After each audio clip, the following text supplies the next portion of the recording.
We're on. Good morning. Good morning. This is Jennifer Tom. This is Darlene Rambo. And please grab your coffee because this is Grief Talk Cafe. This is where we connect. We show up every Wednesday. We just have to acknowledge that we were late today. And, oh my goodness, where do we start? Where do we start? I want to say thank you so much for all our friends in the community for sharing our information. Our theme has been stories that heal, and it's been life changing for me.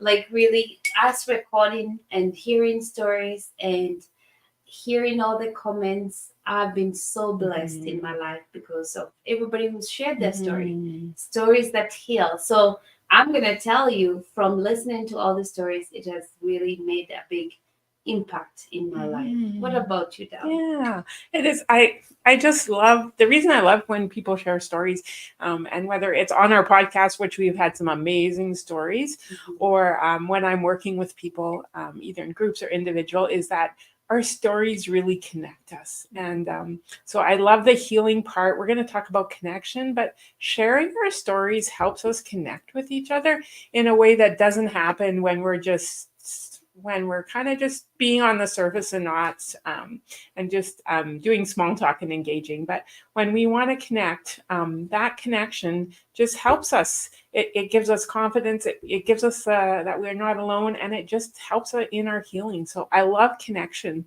the connection we get when we tell our stories. Connection. I love that. So without further ado, let's just dive in, darling. And because today we want to share our own story. Why is it so important for us to connect with you, friends, and with each other and with the community? Why is it so important to connect? Share with us, darling. I think the first thing is that we are created for connection. And so we weren't created to be all alone. We were created to be a community. I love my horses because they're like this herd, and we can learn so much from them because they like to be together. Even when they're fighting and mad at each other, they always come back together. But we can learn from that and just our own lives that we are created for connection. We're created to work together with people. And we have that longing to be connected. And we as humans, we do almost anything we can to be connected. Even I think I shared this about about disassociating and like pushing all things down so we can interact with people. And I just had a great podcast. I listened to ladies just speak about how we are so created for connection that we actually can disassociate so we can actually connect, because it's in our DNA, it's in our body. We have this energy, this draw to be connected to each other. I love that. I see you. Give us a thumbs up if we actually agree we are created to be connected. Just give us a thumbs up because that's huge.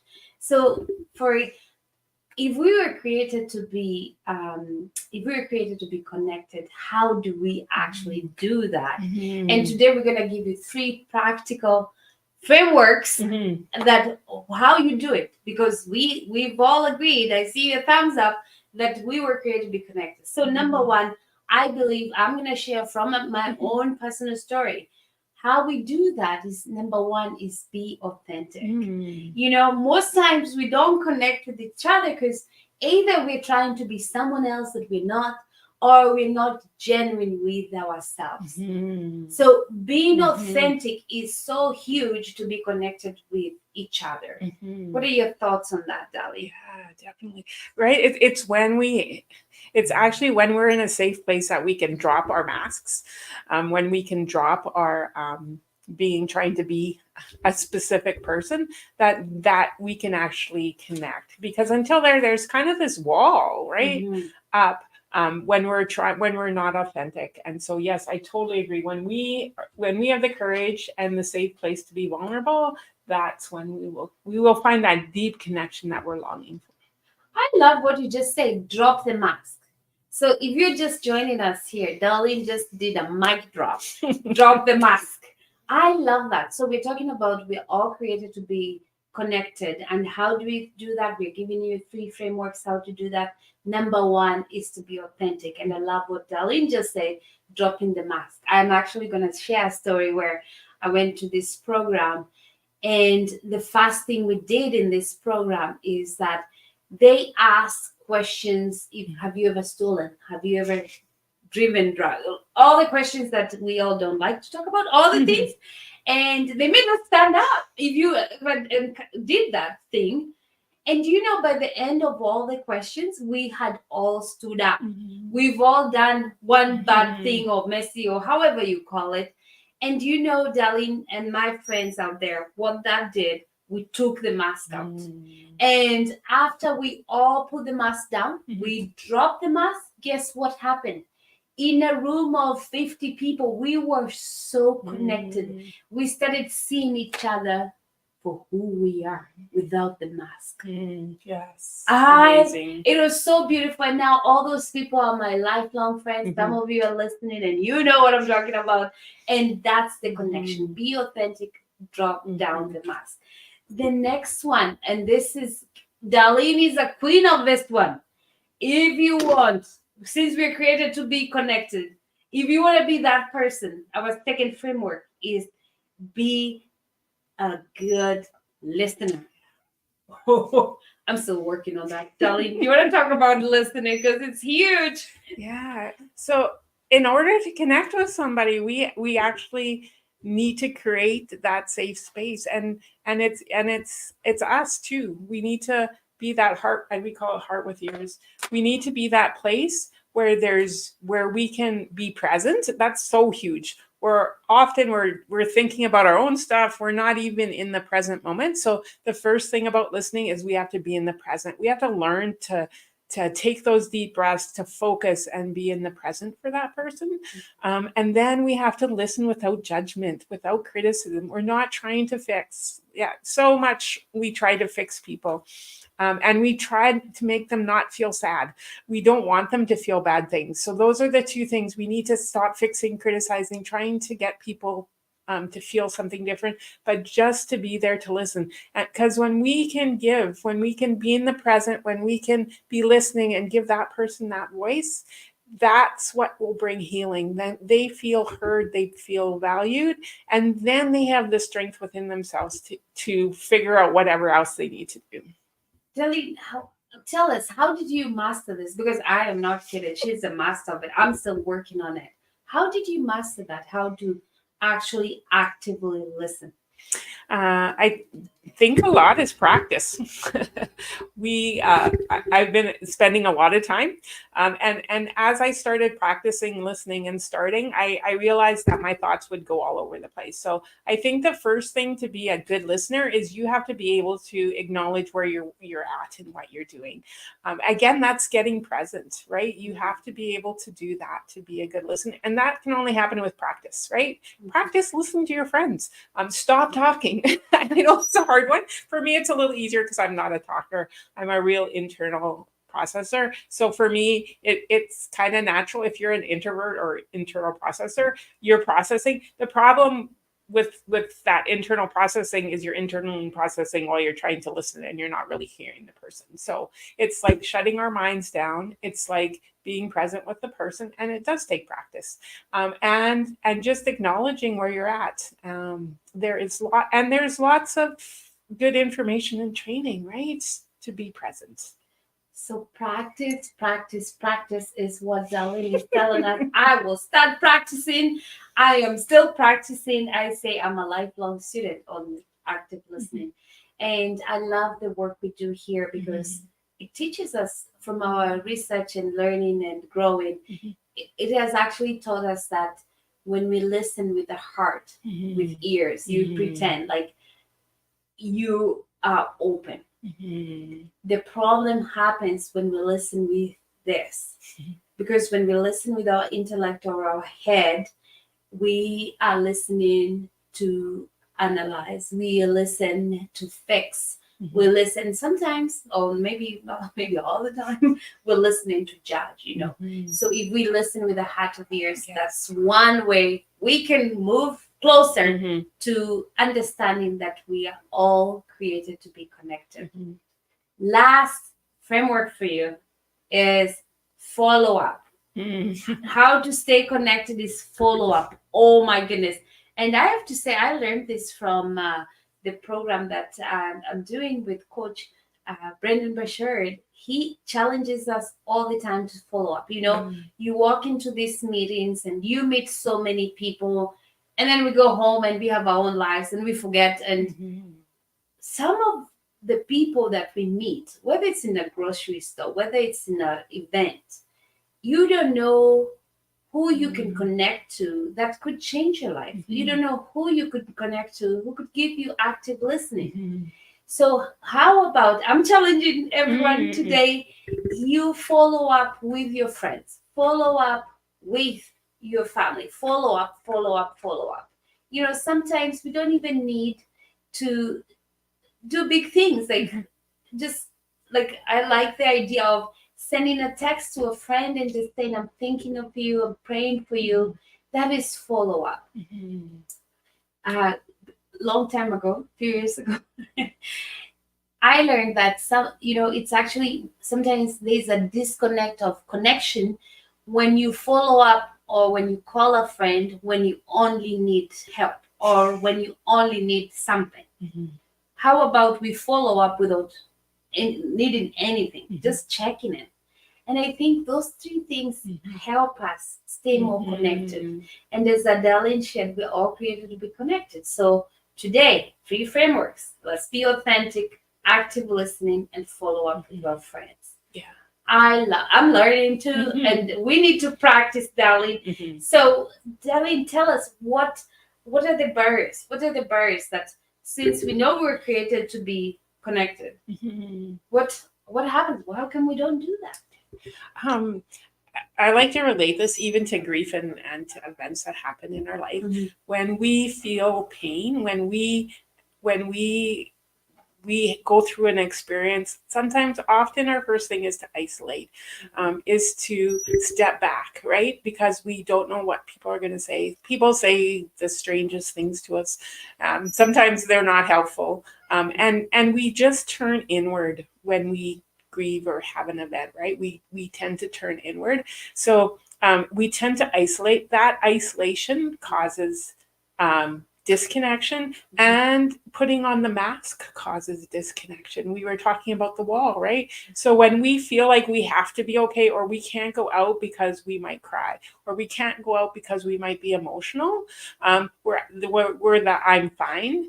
And so when we have to do that, it actually stops our connection with people. And so what we're longing for is that safe place to talk, but actually what we're doing is we're putting a barrier up, and creating isolation instead of connection. Oh, I love that. And that's why I'm so thankful about the program that we've created a safe place online, in person. And this is a safe place where you can connect, you can share. And as you can tell, we are practicing how to listen actively. So you're right, lack of that safe place and feeling isolation. Speaking for myself, one of the barriers that happens a lot is busy lifestyle. What happened? Like, oh my goodness. I have so many friends I want to follow up with, I want to connect with, I want to speak heart, soul. But our busy lifestyle, how do we, Darlene, help us? How do we deal with a busy lifestyle that is actually creating a barrier from us from connecting with people that we love so much? How do we deal with a busy lifestyle? I'm still trying to figure that out.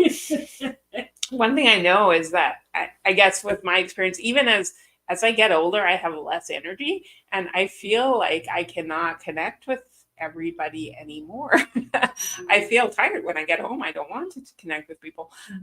And so I think prioritizing, right? I think, and I've learned this from Jen, is you have to be intentional. Pick those people that you're intentionally And also, I think what I'm learning about our busy one, we have to create space in our life for the unexpected, and we have to be present and actually connect with the person in front of us, or the person that comes to our mind, and we're like, okay, we need to connect. I'm learning that you need to do it right away. This is what Jen's really good at this, but when you get that thought, how do you connect right away with that person? Even if it's just in a small way, how do you take that action right away? So that when, right? So I listened to a very good pod. It was from my EAL, my instructor, one of my mentors there. She's like, you know what? We spend so much time thinking about things that we don't actually get them done. And so like I'm like, it really spoke to my heart because I'm an internal thinker and I process things and I have to have everything and I think about it for like a long time before I do something. And so her challenge, and which I've been really working on, I'm not very good at it yet, but really working on, is taking that action step right away instead of just thinking about it. And so I don't know if that helps with barriers with That does help. Yeah. but how do we take that action right away so that we even if it's the wrong, and it's a learning process, we're not going to get it right all the time, but if we can take that action right away and move forward, take that one action step, right? Because we spend so much time thinking and then we're like, well, you know what, really, maybe I shouldn't do that because of this, or I'm like, I have to do this now. It's like, and so we put off things, right, instead of doing them right away. Mm-hmm. I love that so much. And the busy lifestyle, I have a friend who shares with me that, Jen, remember when you were little kids, we used to have tea and coffee. And I feel bad because we don't connect as often now.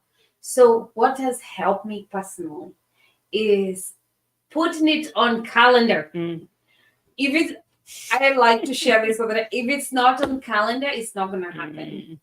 So for all my dear friends out there that I've promised I'm going to have coffee with, I'm making a new commitment that I'm going to schedule. If we talk, we're going to have coffee. I'm going to put it on calendar and then be intentional, because busy lifestyle continues to disconnect us. And as we have learned today, we were created to be connected. So if you're out there and feeling disconnect, schedule it on your calendar and have a coffee with a friend. Schedule it on a calendar, make that phone call. Schedule it on calendar, send a text to a friend. So my mentor, Brent Butcher, and I talk about him a lot here. He texts 5 people every day, different people. And, I've made it a habit too. If I think of someone, I send them a text. And I'm going to give you a cheat sheet today. I write one text, okay? And I need to send it for everybody. I just copy and send it to everybody. I might edit, and if something else comes in, but we have no excuse not to text 5 people and just say, I'm thinking of you. And why are we sharing this? Because connection for us, as stronger life connections, it's our umbrella. That's what we live for. We have studied, we have researched the importance of connection, and we do not need to feel alone. I mean, we all experienced this during COVID, and we know how that was so difficult for all of us, for mental health. So our encouragement today is, please stay connected. And this is a framework how to do it, how to be more connected with others. What are the barriers? And now Delin is going to tell us exactly the simple steps that we need to be connected. I love it so much. So just, I think the first one to be connected is again to take action. We have to intentionally make, even if it's that small step, take one action step. So when your mind's going crazy and you don't know what to do, and take one action step. The second one is find your herd. I love this with horses, but find your herd. Find those people that you can connect to, and reach out, and those people, and then develop that relationship. Like Jen says, how do we develop we stay connected with that person. And then when we find our herd, then we have that safe place to share our stories. And so again, sharing stories is what brings connection and healing. So we really encourage you to, take an action step, find your herd, and share your story. I love it so much. So take action, find your herd, find a safe place, share your story. And we've created a space for you. If you're out there and you need to share your story, we have created a special space, a safe place for you where you can share your story. And we are so thankful for everyone who has shared their story with us. And we want to say thank you. Thank you. We had a great event about celebrating relationships. It was amazing. And we are excited because summer is here. People who live close to our area, County Newell, Brooks, and Medicine Hat, our area. Summer is here, and now with our grief work, we actually shift. Where we shift and go outdoors, we have EAL that Darlene is a specialist on it. She'll tell us more about it. And now we're going to create an outdoor event that's coming up. And you will find your heart. Deli, do you want to talk more about it? Because I'm so excited. So after, like this summer, you're going to see all us and horses. Hopefully I'll ride a horse this summer. But I'm excited that we're about to go outdoors, and Darlene is going to tell us more about that. And I'm also very, very excited about what's happening with helping children with loss. So Darlene, share with us. I'm going to share first helping children with loss because that's our next event coming up. And we have a free online session for you to come and connect with us. It's called Nurturing Children Through Loss. And it's just a 1 hour free session where we just go over just basics again, but things that help us connect with our children, because we know grief, we know life events happen to our kids. It starts in childhood. So it's so important that we learn how to connect with our kids in a way that helps them heal, how it creates that safe place for them to be able to heal and to become resilient and be able to thrive. We want our kids to be able to have the tools so that they can go through life and they can grow instead of, they can find meaning, they can grow through grief instead of being stuck and, like we talked, isolating, pulling back, not having a safe place where then all kinds of things happen. So we're really excited. Our heart is to create children. We're going to do it online for adults. But then also what's so great about horses is that kids connect to horses. And so kids and adults. So as we start, our Horse Connections is going to open in May. As we start, it's a great place to bring your kids, to connect with your kids. And so we're going to do an event on, are we saying the date? I don't know if we're saying the date. Yeah. May 24th. May 31st. May 31st. The last Friday of the month. Last Friday. May 31st. Okay, May 31st.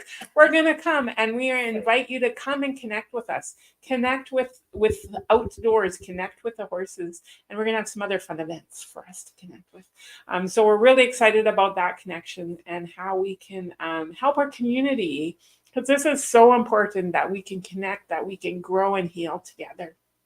And so we're so excited about how that's starting. Awesome.